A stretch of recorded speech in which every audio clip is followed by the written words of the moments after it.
C'est pour nous un véritable plaisir, je disais, de recevoir le pasteur, le théologien Didier Vallée sur ce plateau, dont le thème « Qu'est-ce que la grâce de Dieu selon la Bible ?» Très très beau thème, donc sans tarder, nous vous laissons pleinement la place afin que vous puissiez développer tranquillement votre sujet. Prenez votre temps, nous sommes à votre disposition. Merci une fois de plus, pasteur Didier Vallée, d'avoir accepté notre invitation. Pasteur Jules, merci de la confiance. Je voudrais juste en introduction partager quelques éléments clés. D'abord, aborder le sujet de la grâce de Dieu est d'une très grande complexité. C'est la raison pour laquelle, faute de temps, nous ne pouvons exprimer qu'une esquisse. Alors quand je parle d'esquisse, ça ne veut pas dire qu'on va faire un brouillon. On va essayer d'être le plus précis possible. Donc notre approche, l'approche qui est la mienne, va être plutôt académique. Ça veut dire éloignée de ce que l'on appellerait plutôt la culture des bons sentiments qui exaltent les émotions. Mais ma volonté, c'est de s'inscrire dans ce que l'on appelle un développement raisonné qui, je le souhaite, nous le souhaitons, permet le développement de sentiments justes, c'est-à-dire ancrés dans une foi biblique. La foi biblique, attention, souvent, elle se nourrit de superstitions. On va essayer de la nourrir d'une réflexion profonde. Donc rappelons-le, s'il est possible d'utiliser les textes bibliques à la matière d'un apéritif où c'est là l'hôte met à disposition de ses convives de quoi picorer sans que cela ne nourrisse vraiment, on peut facilement utiliser la Bible de cette façon-là. À titre personnellement, nous préférons un plat de famille bien préparé, pourquoi pas gastronomique. Et c'est pour ça que je dis souvent aux étudiants que la Bible doit être étudiée et non seulement lue de manière superficielle. C'est tout l'utilité d'avoir des enseignants qui sont mis à disposition de l'Église.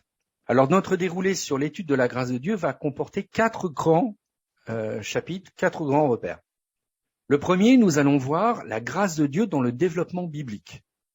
Ensuite, nous verrons la grâce de Dieu dans le développement de la théologie. En troisième point, nous verrons la grâce de Dieu dans le développement de la réforme protestante. Et pour finir, nous traiterons de la grâce de Dieu dans son actualisation du quotidien. Donc je vais rappeler les 4 thématiques que nous allons travailler. 1. La grâce de Dieu dans le développement biblique. 2. La grâce de Dieu dans le développement de la théologie. 3. La grâce de Dieu dans le développement de la réforme protestante. Et 4. La grâce de Dieu dans son actualisation du quotidien. Donc commençons sans tarder par le premier point, la grâce de Dieu dans le développement biblique. Donc pour aborder ce premier sujet, il est important de définir ce que la grâce ainsi que l'expression faire grâce signifie, afin d'étudier ensemble si le concept, je parle bien de concept, que renferme l'expression la grâce de Dieu ou la grâce divine, est le même dans l'Ancien ou le Nouveau Testament. Ou est-ce qu'il y a une évolution de l'Ancien vers le Nouveau Testament? Alors la grâce, dans la définition biblique la plus communément admise, j'en ai trouvé une trace dans l'introduction à la théologie du théologien Horton Villey, qui définit la grâce comme suit. Il écrit « La grâce est une faveur non méritée ». Toujours selon Horton Villey, toutes les grâces représentent différentes formes de bonté et d'amour de Dieu. Donc ça, c'est la définition que donne ce théologien. Du côté de l'encyclopédie catholique Théo, dans son édition de 1989, il module cette définition en ces termes. En français courant, le mot grâce, du latin gratia, manière d'être agréable, amour, bienveillance, amitié, et l'adjectif gracieux évoque à la fois la gratuité et la beauté. Le premier sens fait penser à une faveur accordée, ainsi qu'au pouvoir de l'accorder, le fameux droit de grâce. Il souligne aussi la libéralité dont fait preuve le donateur, à titre gracieux. Donc, le christianisme, dans son ensemble, retient plus globalement comme définition que la grâce est une initiative de Dieu envers l'homme, incluant sa miséricorde, moi Dieu, j'ai pitié de toi, sa bonté, moi Dieu, je veux ton bien, son pardon, moi Dieu, je renonce à la sentence, son affection, moi Dieu, je m'attache à toi, sa bienveillance, moi Dieu, j'ai des dispositions favorables à ton égard. Cette définition de la grâce de Dieu globalement acceptée sous-entend néanmoins d'avoir préalablement répondu à d'autres questions qui sont sous-jacentes comme qu'est-ce que le péché? Sauvé de qui ou de quoi? La grâce appelle-t-elle une réponse du gracié? Si oui, laquelle? Sinon, pourquoi? Peut-on résister à la grâce? Est-il possible d'être gracié contre sa volonté, etc., etc. Alors l'ensemble de ces questions, quoique fondamentales, ne peuvent être traitées dans le temps qui nous est imparti. Mais j'encourage chaque auditeur et auditrice à faire des recherches pour enraciner sa foi dans ce que j'appelle une terre fertile. Pas uniquement utiliser, comme je le dis en introduction, les textes bibliques à la manière d'un apéritif où on prend un peu de cacahuètes, un peu de chips, etc. Mais vraiment d'étudier sérieusement le sujet. Donc nous en venons déjà à un sous-répertoire. La grâce de Dieu dans l'Ancien Testament est-elle de même nature que celle contenue dans le Nouveau Testament? Si l'on se réfère au vocabulaire de Théologie biblique dans son édition de 1995, le concept de grâce n'est pas tout à fait le même dans l'Ancien et le Nouveau Testament. Dans l'Ancien Testament, l'hébreu en désigne d'abord la faveur, la bienveillance gratuite d'un personnage haut placé, puis le témoignage concret de cette faveur démontré par celui qui donne et fait grâce. Et enfin, le charme qui attire le regard et retient la faveur. Donc, au tout départ, ça vient de la personne qui est haut placée et qui témoigne, comme le dit le texte, des grâces. Dans le Nouveau Testament, le grec charis est une démarche à peu près inverse. Ça désigne d'abord la séduction rayonnante de la beauté, puis le rayonnement plus intérieur de la bonté, enfin les dons qui témoignent de cette générosité. Donc le grec, c'est une valeur plutôt, tandis que dans l'hébreu, ça va être plutôt l'idée d'un personnage haut placé. Fort de cette distinction théologique, nous pouvons comprendre les raisons qui font que les auteurs de l'Ancien Testament ne définissent pas la grâce de Dieu à la façon de l'apôtre Paul. Néanmoins, dans une lecture contextuelle, il semble que l'apôtre Paul n'hésite pas à faire du concordisme, tirant parti des récits de l'Ancien Testament pour définir de façon concrète le concept de grâce de Dieu. En quelque sorte, si l'apôtre Paul définit le concept de la grâce divine avec une forme de concordisme, les auteurs de l'Ancien Testament, quant à eux, rendent compte de la grâce divine dans la pratique.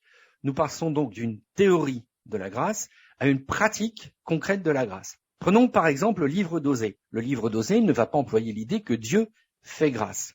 Et comme l'explique l'encyclopédie en ligne Wikipédia, le thème fondamental du livre d'Osée est l'amour de Dieu pour son peuple. Le prophète Osée a épousé une prostituée sacrée nommée Gomère. Son amour pour sa femme, malgré ses fautes, lui fait comprendre que l'amour est inconditionnel et permanent. Il établit alors un parallèle entre sa vie privée, donc la vie privée de Osée et de Gomère, et la relation de Dieu avec la nation d'Israël. Yahvé n'abandonne pas son peuple pour la même raison qu'Osée n'abandonne pas Gomère sa femme. Le livre présente donc une réflexion sur la notion d'alliance et de grâce. L'alliance entre Yahvé et Israël est fondée à la fois sur la justice, c'est-à-dire l'obéissance à la Torah, et sur l'amour. L'amour n'exclut pas la justice, mais il fixera les limites au jugement. Israël devrait être exilé, mais son exil s'arrêtera. Donc, si nous prenons le texte d'Osée, le mot grâce n'y est pas, mais tout renferme l'idée de ce qu'est la grâce. C'est pour ça que, réaffirmant notre argument, comme quoi les auteurs de l'Ancien Testament ne décrivent pas la grâce de Dieu sous forme abstraite comme le fait l'apôtre Paul, nous ne pouvons que constater que dans le récit d'Osée, la grâce de Dieu y est concrètement manifestée. Alors vient une sous-réflexion derrière de ça. La grâce de Dieu, d'où ça vient finalement pour Paul? Eh bien, si l'on en croit les théologiens dont je fais partie, la grâce de Dieu, c'est un concept novateur dont l'apôtre Paul se fait l'apologète. Donc le défenseur, on va éviter les gros mots. Le lecteur du Nouveau Testament ou la lectrice du Nouveau Testament n'est pas surpris de trouver le concept de grâce de Dieu ici et là, répandu largement dans les écrits pauliniens, donc les écrits venant de Paul. Mais à y regarder de plus près, nous notons que le concept de grâce de Dieu ne se trouve pas nommément dans les évangiles de Marc et Matthieu.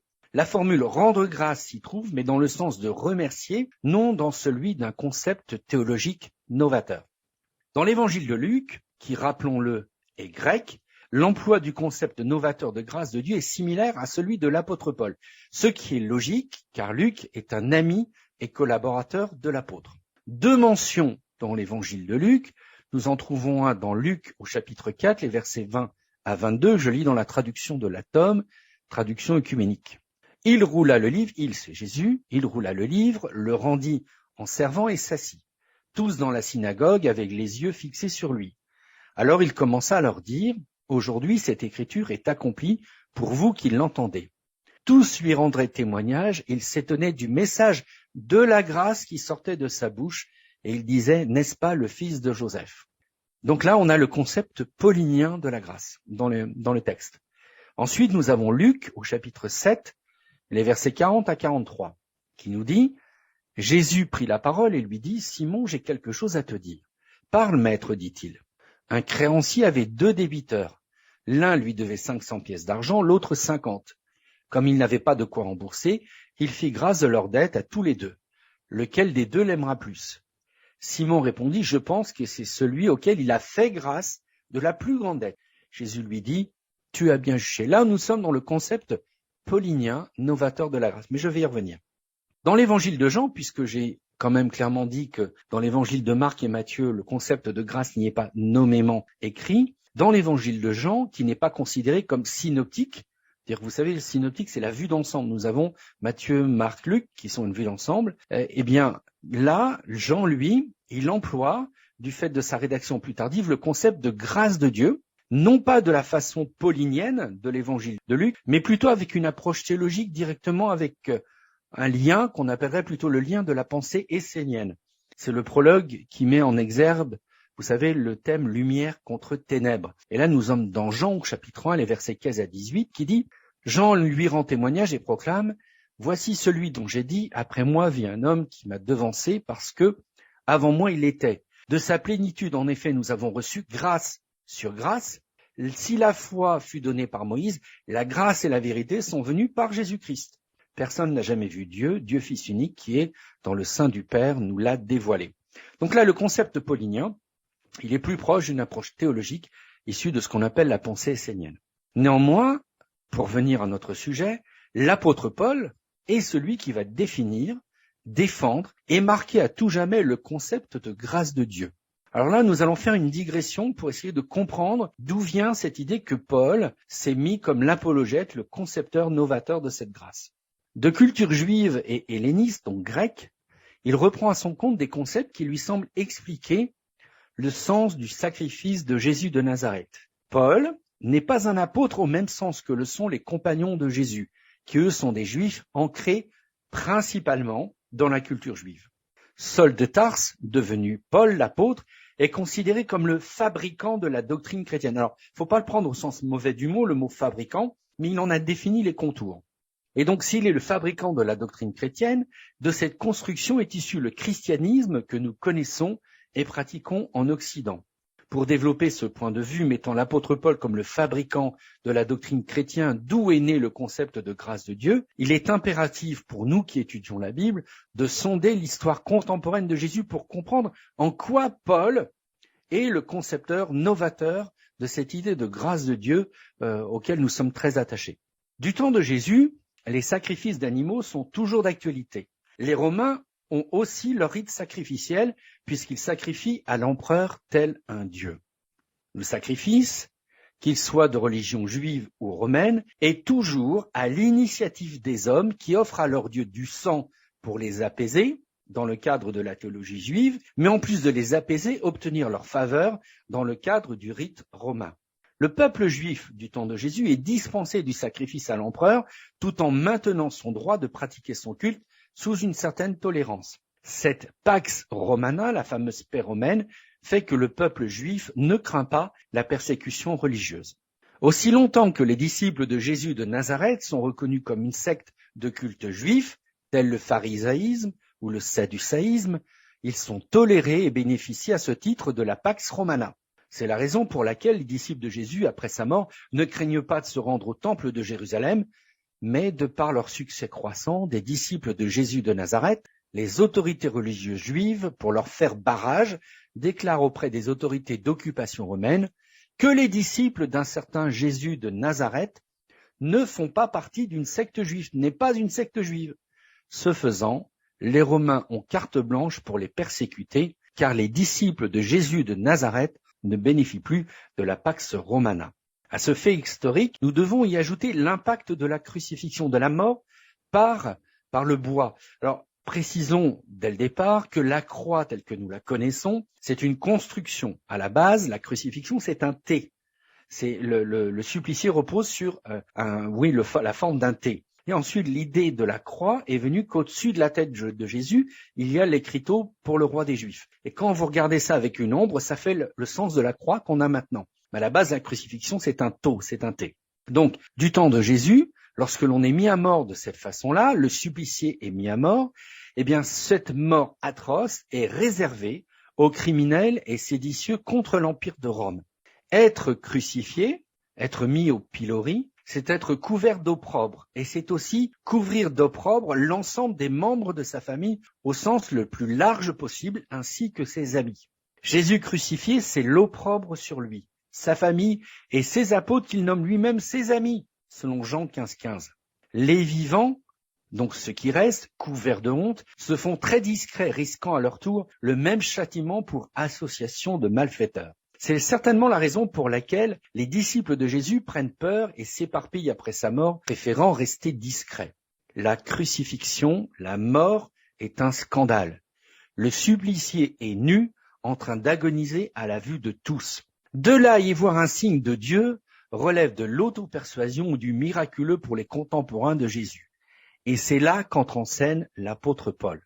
Dans l'ensemble de ses écrits, l'apôtre Paul s'intéresse très peu à l'histoire de Jésus. C'est la raison pour laquelle nous ne trouvons pas de traces biographiques sur Jésus dans les écrits pauliniens. Il n'explique pas où est-ce qu'il était, il n'y a pas de traces biographiques. En revanche, l'apôtre se passionne sur le sens de cette mort. Il met en avant ce qu'aucun apôtre, ami, témoin oculaire de Jésus ne peuvent concevoir, car probablement trop israélites dans leur pensée. Et c'est probablement à cet endroit que s'opère la bascule entre le judaïsme messianique, d'où se réclament les apôtres, témoins et compagnons de Jésus, et le christianisme, qui est une doctrine basée sur l'œuvre et l'interprétation de l'acte de Jésus, l'acte de la mort.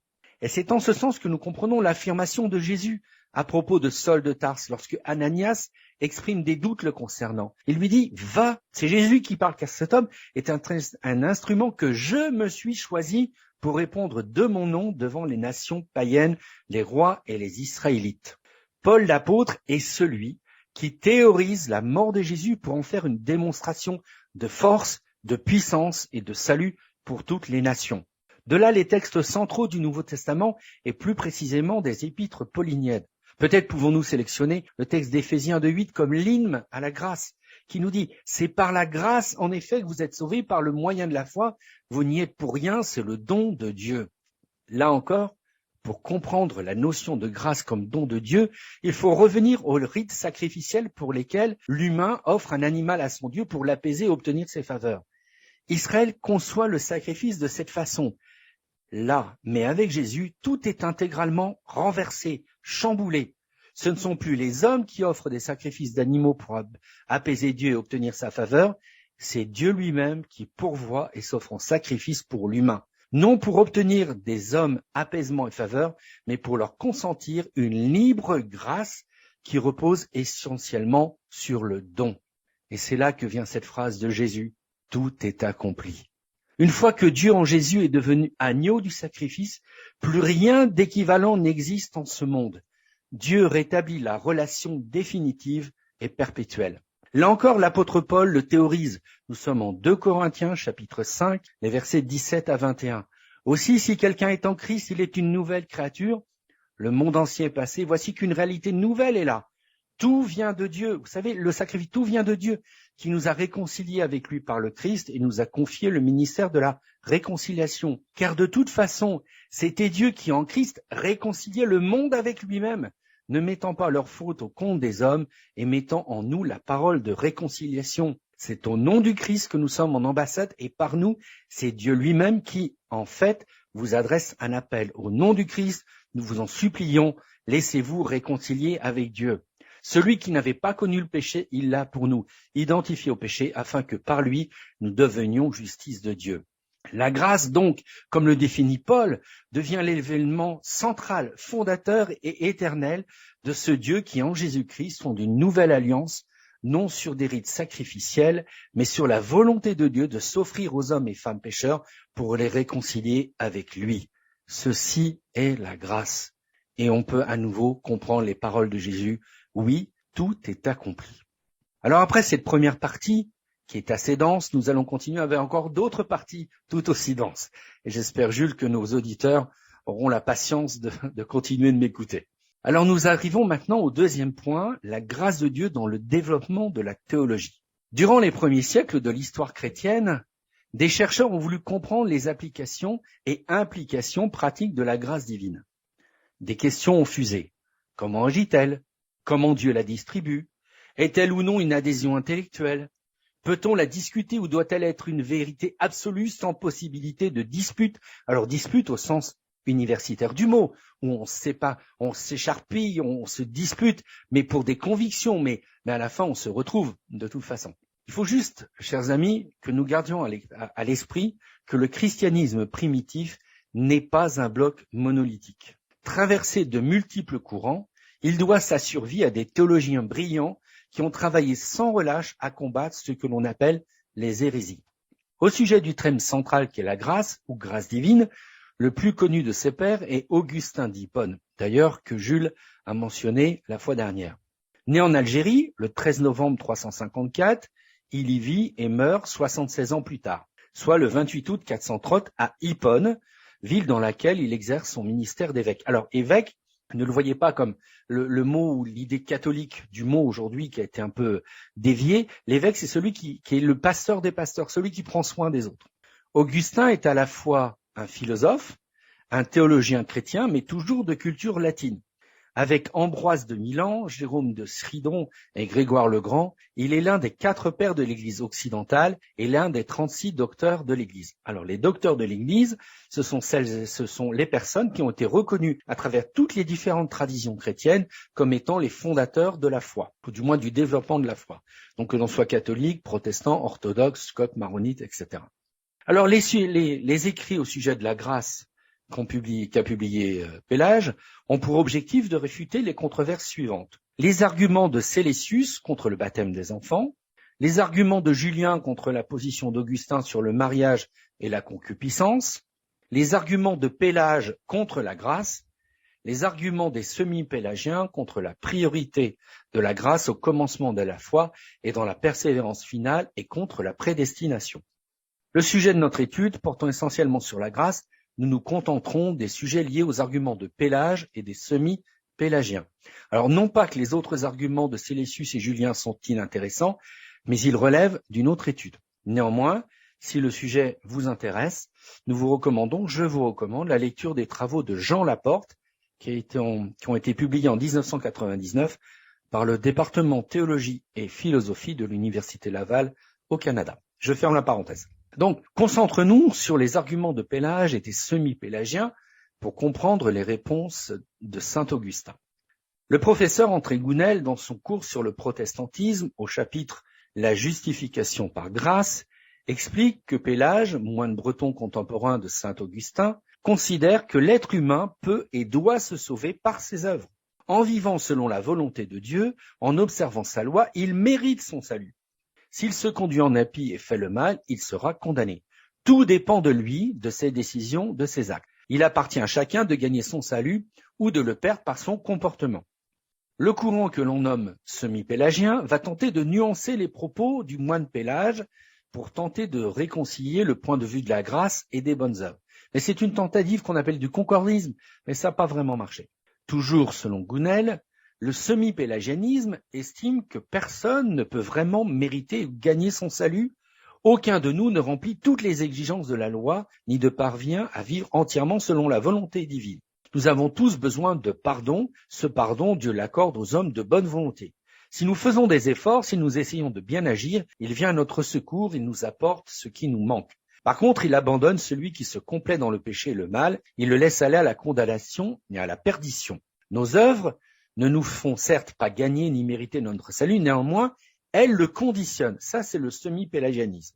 Dieu fait grâce à ceux qui cherchent à le servir et à lui plaire, en dépit de leurs insuffisances et de leurs échecs. On qualifie cette position alors c'est un terme technique qu'on appelle synergiste, parce que le salut demande la coopération de l'être humain. Alors, il faut bien arrêter le mot de coopération. Et dans cette coopération, ça veut dire que de l'être humain découle une double action, celle de Dieu et celle de l'humain. Je ferme la citation du professeur Gounel. Pour Augustin, ni les semi-pélagiens et encore moins les pélagiens ne sont dans le vrai. Pour l'évêque d'Hippone, le péché a totalement corrompu l'être humain. Il asservit sa volonté, il affecte ses intentions. Il le domine corps et âme et le rend incapable non seulement de gagner le salut, mais même de faire quoi que ce soit qui puisse lui mériter l'indulgence et lui valoir le secours de Dieu. Tout en nous est mauvais. Notre salut dépend exclusivement de Dieu, nous ne pouvons y contribuer en rien. Nous le recevons comme nous recevons la vie, sans l'avoir mérité, sans l'avoir demandé d'inésirer, sans avoir rien eu à faire. Dieu ne donne pas le salut à des justes, il n'en existe pas. Il ne fait pas grâce à ceux qui pourraient faire valoir des circonstances atténuantes et dont les fautes lui paraîtraient moins graves. Significativement, dans l'Évangile, les pharisiens à la conduite impeccable n'ont aucun privilège par rapport aux prostituées et aux gens de mauvaise vie. Ils se croient meilleurs, en réalité devant Dieu, ils ne valent pas mieux et ont autant besoin de la grâce qu'eux. Donc ça, c'est l'argument d'Augustin. Donc d'un côté, nous avons le concours de l'humain à la grâce agissante, de l'autre, le don de la grâce sans le concours de l'homme. Vous êtes sauvés malgré vous. C'est le choix souverain de Dieu. Et les réformateurs retiendront le don de la grâce sans le concours de l'homme, tandis que le catholicisme retiendra la participation sacramentaire et médiatrice de la grâce. Pour le raisonnement catholique, je sors un peu de mes notes, c'est à travers l'Église, en et pour l'Église, que vous recevrez le salut, et si vous ne vous approchez pas de l'autel, vous n'avez pas accès non plus au salut. Si vous n'allez pas à la confesse, vous n'avez pas accès au salut. C'est pour ça que le catholicisme retiendra la participation sacramentaire et médiatrice du salut, donc de la grâce. Tandis que pour la Réforme, la grâce ne devient jamais une propriété. Nous ne sommes pas titulaires de la grâce, quelque chose qui serait en moi. Elle reste toujours une relation avec Dieu qui dépend de lui, de l'attitude qu'il adopte envers moi. Donc nous en arrivons maintenant à notre troisième volet, et je pense qu'au niveau temps, on devrait y arriver. La grâce de Dieu dans le développement de la Réforme. Nous sommes le 31 octobre 1517 à l'église de la Toussaint à Wittenberg. Le révérend père Martin Luther, ermite Augustin, maître des arts, docteur et lecteur de la Sainte Théologie, placarde 95 thèses dont plusieurs sont des affirmations sur la grâce de Dieu. Thèse numéro 37. Tout vrai chrétien, vivant ou mort, participe à tous les biens de Christ et de l'Église, par la grâce de Dieu et sans lettre d'indulgence. Thèse numéro 62. Le véritable trésor de l'Église, c'est le très saint évangile de la gloire et de la grâce de Dieu. Comme le mentionne José Lonck dans un article de la publication Croire et servir, Luther a remis à jour une doctrine de la Bible oubliée depuis des siècles, noyée dans des traditions et des dogmes surajoutés au fur et à mesure. Désormais, toute sa vie sera un commentaire de cette découverte, un hymne à la grâce. Cette conversion qu'il reçoit comme un don est le véritable point de départ, souterrain encore de la réforme protestante. Désormais, le Dieu de Luther n'est plus un juge menaçant, mais un Père aimant. Non plus un Dieu qui exige, mais d'abord et essentiellement un Dieu qui donne et qui se donne, d'où la grâce. Face à la telle déclaration de José Lonck, empreinte de justesse et d'espérance, nous pouvons objectivement croire que tout est dit sur la grâce et que finalement tous les chrétiens et chrétiennes sont d'accord sur cette définition de la grâce, mais il n'en est rien.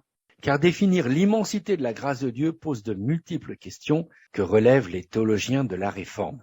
Parmi ces questions, à nouveau, elles sont posées. Grâce irrésistible ou grâce résistible? N'y a-t-il pas confusion entre foi et grâce? La grâce présuppose-t-elle ou non la foi? La grâce est-elle universelle, c'est-à-dire pour tous et surtout à tous, ou réservée à celles et ceux qui prennent conscience et l'acceptent? L'humain est-il réellement libre si la grâce lui est imposée? Si c'est Dieu qui suscite la foi pour la grâce, sommes-nous donc prédestinés par lui, selon un choix souverain? L'homme a-t-il ou non une place dans la grâce? Etc. Ce sont ces interrogations légitimes qui ont donné lieu aux multiples courants du protestantisme, et chacun y va de ses textes bibliques pour défendre son point de vue. Tandis qu'en Allemagne et dans les pays scandinaves, le luthéranisme s'impose, en Suisse, Pays-Bas, France, Écosse, Angleterre et ses colonies, c'est le protestantisme issu de Jean Calvin. Ce courant dit calviniste rend fécond les sommes théologiques. Citons les plus connus comme le catéchisme de Heidelberg, rédigé en 1563, la confession de foi de La Rochelle, adoptée par le protestantisme français à Paris en 1559, puis par les églises suisses en 1571, la confession de foi de Westminster en 1646.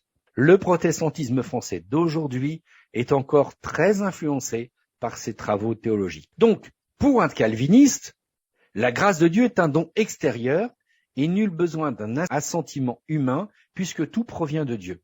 L'humain n'a rien à voir dans le choix divin, et si Dieu en choisit certains pour la félicité éternelle, en laisse autres choir dans le péché qui conduit à la damnation, peu importe, car tout vient du choix de Dieu. Là, je ne fais que citer les écrits de Calvin. Cette argumentation s'élève entre le XVIe et XVIIe siècle, des fois discordante. Un théologien hollandais du nom de Jacob Arminius va être parmi les plus brillants. Néanmoins, avant, il faut quand même faire une parenthèse. En France, il y a eu les réfractaires du calvinisme. Et c'est le corps professoral de l'Académie de Saumur qui entend s'opposer ouvertement à la doctrine de l'élection et prédestination de Calvin rendant la grâce irrésistible. À la tête de l'Académie de Saumur se trouve John Cameron, un théologien protestant écossais, et ses écrits sont, rien que dans le titre on est bon, Thesis de Gratia Libero Arbitreo, donc thèse de la grâce et libre arbitre, qui a été publié en 1618 à Saumur. Donc rapidement, il y a eu des courants alternatifs. Alors si l'Académie de Saumur n'a pas laissé un grand souvenir dans l'histoire de la Réforme, le nom de Jacob Arminius a pour sa part laissé une empreinte forte dans le protestantisme, puisqu'à sa suite un courant protestant prendra le nom d'arminianisme contre le calvinisme. Et c'est principalement le courant évangélique d'aujourd'hui qui prêche et enseigne la conversion au Christ sur la base d'un choix consenti, donc accepté. Arminius enseigne que la grâce prévenante est conférée à tous par le Saint-Esprit et que cette grâce est suffisante pour croire, en dépit de notre corruption pécheresse, et donc suffisante au salut. Il déclare aussi « La grâce suffisante pour le salut est conférée aux élus et aux non-élus que s'ils le veulent, ils peuvent croire ou ne pas croire, être sauvés ou ne pas être sauvés. » Et à ce propos-là, le docteur en théologie William Witt, un anglican, déclare au sujet d'Arminius que, et je le cite, « Arminius a une théologie de la grâce très élevée. Il insiste sur le fait que la grâce est gratuite parce qu'elle est obtenue par la rédemption de Dieu en Christ et non par un effort humain. » Et là, à travers ces travaux, on ferme la porte au semi-pélagianisme. Mais c'est avec des mots, c'est des concepts un petit peu différents. Le courant dit de Arminius devient la querelle des remontrants face à un protestantisme calviniste qui les oblige à entrer dans le rang. Condamnés par le synode de Dordrecht aux environs de 1618-1619, les remontrants se constituent en église dissidence. Donc nous allons résumer en quelques points les différentes vues entre calvinisme et arminianisme pour que nous puissions nous fixer sur ce débat, sur cette étude sur la grâce. La notion de libre arbitre. Pour un calviniste, le libre arbitre n'existe pas car l'homme est totalement corrompu. Pour l'arminianisme, oui, l'homme est totalement corrompu. Cependant, la grâce prévenante libère tout homme en le replaçant dans la condition originelle d'Adam avec la possibilité de résister au pas au Saint-Esprit. L'image que prend le théologien Desmarais à ce sujet est la suivante. Si vous prenez une pièce de 2 €, quand bien même elle serait remplie de boue, à partir du moment où vous la nettoyez, elle redevient éclatante. Néanmoins, même remplie de boue, elle reste toujours une pièce de 2 €. C'est dans ce sens-là qu'il voit la grâce prévenante de Dieu, en le replaçant avec cette grâce prévenante dans la position originelle d'Adam, pour choisir ou pas de suivre Dieu. Ensuite, après le libre arbitre, vient l'élection. Là, pour un calviniste, l'élection est souveraine de Dieu. Dans l'institution chrétienne, c'est comme ça que l'emploie Calvin, en citant aussi le texte de Jacob et Ésaü. J'ai aimé Jacob, j'ai détesté Ésaü. Pour un arminianiste, l'élection conditionnelle, nous sommes dans Romains 8, 29, sur la base de la préscience de la résistance ou de la non-résistance au Saint-Esprit une fois l'arbitre libéré. En un mot, il revient sur l'idée que la grâce prévenante fait que l'homme est libre de suivre Dieu ou pas. Ce n'est pas qu'il participe à son salut, c'est qu'il a la liberté de dire oui ou non à Dieu. Vient ensuite la doctrine de la justification. Pour un calviniste, la justification est limitée aux élus, au salut, accompli à la mort du Christ. Pour un arminianiste, la justification est une provision afin que tous soient sauvés, mais seulement accomplie lorsque l'individu ne résiste pas au Saint-Esprit et se voit ainsi imputer les bénéfices de la mort du Christ. Ensuite vient le sujet de la conversion. Vous voyez, à chaque fois dans la grâce, on est obligé de travailler sur libre arbitre, élection, justification, conversion, et on finira par persévérance. Donc la conversion, pour un calviniste, elle est irrésistible, sans moyen. Pour un arminianiste, elle implique l'arbitre libéré, résistible, possibilité de conversion irrésistible cependant, de par la souveraineté de Dieu. Là, Arminius, dans son raisonnement, il dit, l'apôtre Paul, par exemple, Dieu se l'est choisi. Mais des apôtres Paul, il n'y en a eu qu'un, il n'y en a pas eu des dizaines. Ou Paul et Barnabas pour l'œuvre que j'ai prévue. Il les a choisis. Mais ça ne veut pas dire que parce que Dieu a une capacité souveraine de choisir quelqu'un pour une tâche particulière, que tous, on est sur la même logique. Pour Arminius, eh bien, l'arbitre est libéré pour pouvoir répondre à Dieu de façon libre. Et donc, on en vient au dernier point, la persévérance. Pour un calviniste, sauver un jour, sauver toujours. On ne peut pas perdre le salut. Pour un arminianiste, nous sommes sauvés à condition de persévérer en ne résistant pas à l'esprit ni ne l'éteindre. Il existe la possibilité d'une apostasie totale et définitive, persévérance finale possible uniquement par la grâce de Dieu, manifeste l'élection de la personne. Alors, suite à cela, il y a eu encore d'autres courants que l'on appelle les néo-arminianistes qui ont nuancé ce propos en mettant en avant que peut-être nous devrions faire la différence entre conversion et nouvelle naissance. La conversion, c'est quand la personne se tourne vers Christ. Et là, le texte biblique dit « Je ne mettrai jamais dehors celui qui vient à moi ». Tandis que la nouvelle naissance, c'est le choix souverain de Dieu de choisir une personne. Et certains ont mis en avant que l'on devrait probablement travailler avec la Bible à dire que les gens qui sont convertis sont déjà sauvés par la foi, les gens nés nouveaux sont déjà dans la foi à part entière. Et que là, la naissance, naître de nouveau, est un choix souverain de Dieu à un moment T. Et on avait posé la question à quelques théologiens, à quoi vous voyez une personne qui est converti et sur le point de naître de nouveau, et ils ont répondu cette phrase que je trouve pleine de sens. Il existe régulièrement dans la vie de certaines personnes en Christ une espèce de soif où ils ont l'impression qu'ils tournent en rond, il faut qu'ils passent un cadre de quelque chose, ils ne savent pas pourquoi, et souvent quand ils sont nés de nouveau d'un coup, il se passe que leur cœur est enfin en paix, ils sont arrivés dans la maison du Père. Et pour ce faire, ils reprennent l'argument de Wesley, parce qu'on va aborder maintenant le sujet du méthodisme, qui est entre guillemets le courant chrétien protestant qui va populariser l'arminianisme. Je n'ai jamais douté, on ne peut pas douter de la conversion de John Wesley, mais un jour, un 25 août, en lisant le préface de l'épître aux Romains de Luther, il dit dans une réunion, j'ai senti la grâce m'envelopper, et là il est né de nouveau. Et donc certains théologiens néo-arminianistes disent on devrait peut-être maintenant travailler sur ces distinctions entre conversion et nouvelle naissance. Alors, le méthodisme, lui, le réveil du 18e, 19e siècle, va populariser l'arminianisme comparé au calvinisme. John et son frère Charles, les Wesley, vont en faire le maillon fort de son expansion, même si durant leur ministère, nous verrons se déchirer, on ne peut pas dire autrement, le méthodisme via une aile pro-calviniste dont George Whitefield, fidèle ami de Wesley, prend la tête.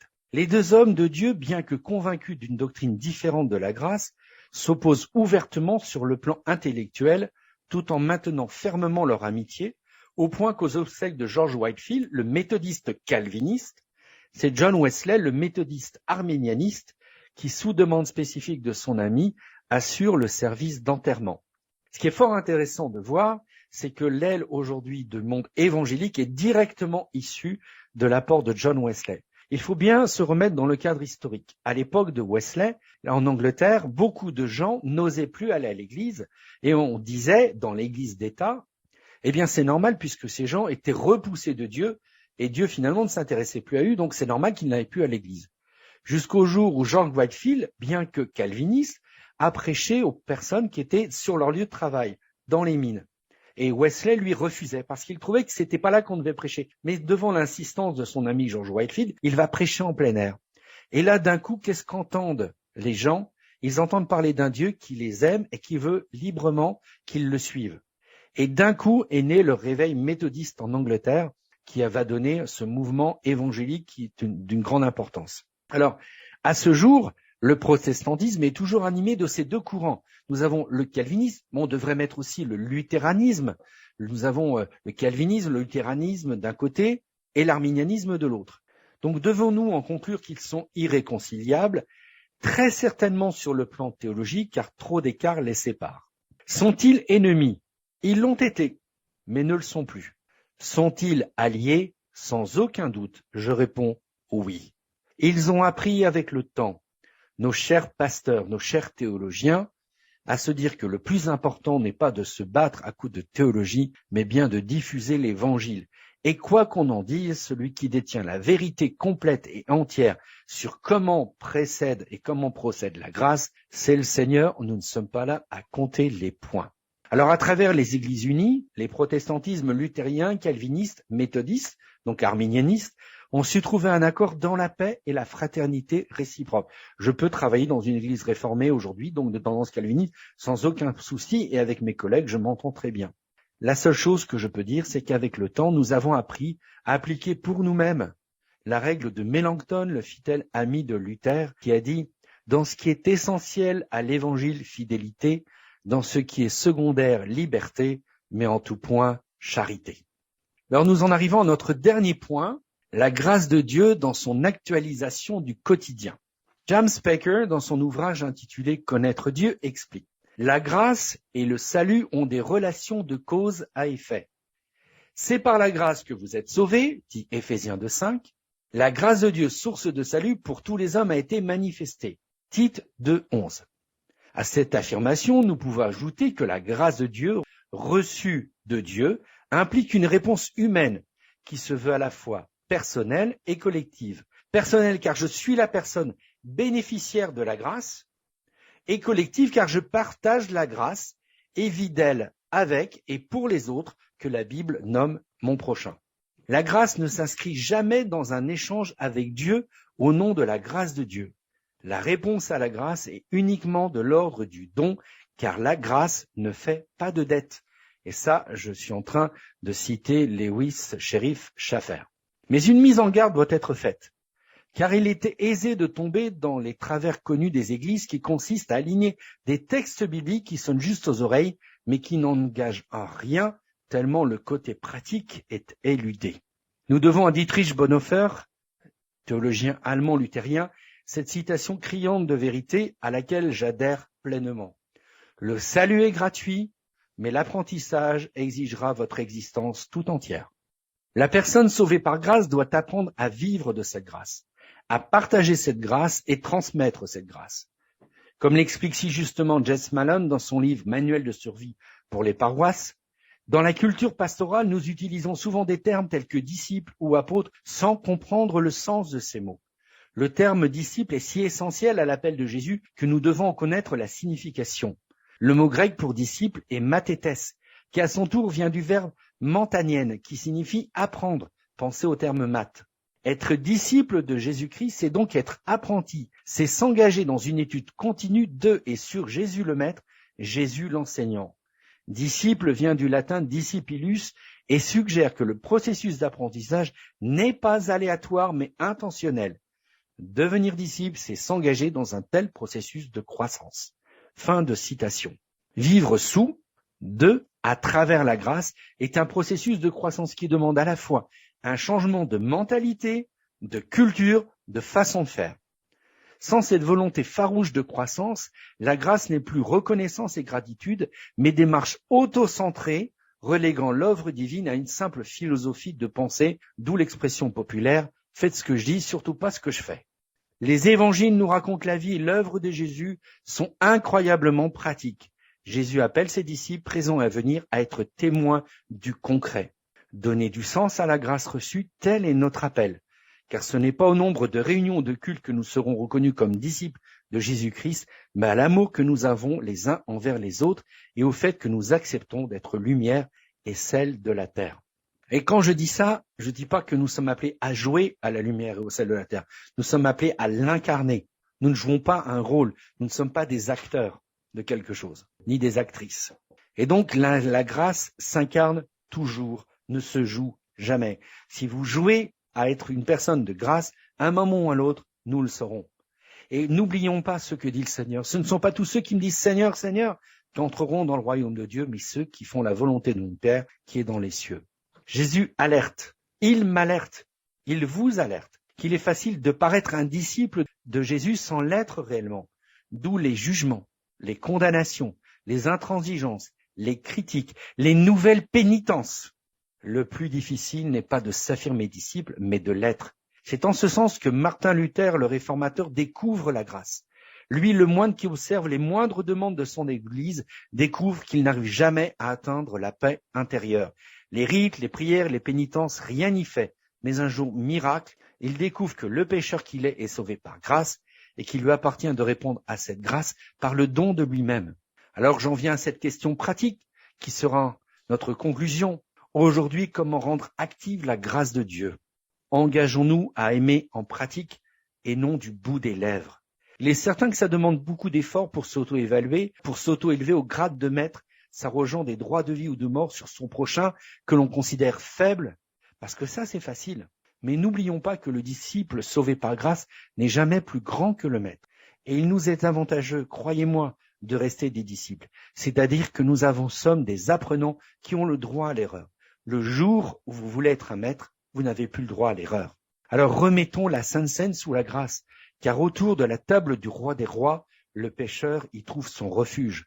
Remettons le pardon sous la grâce, car nous dépendons tous de lui pour être acceptés de Dieu. Remettons l'amitié inconditionnelle sous la grâce, car personne n'est plus élevé que son frère, sa sœur, et tous pouvons, en une fraction de seconde, tomber dans la faute.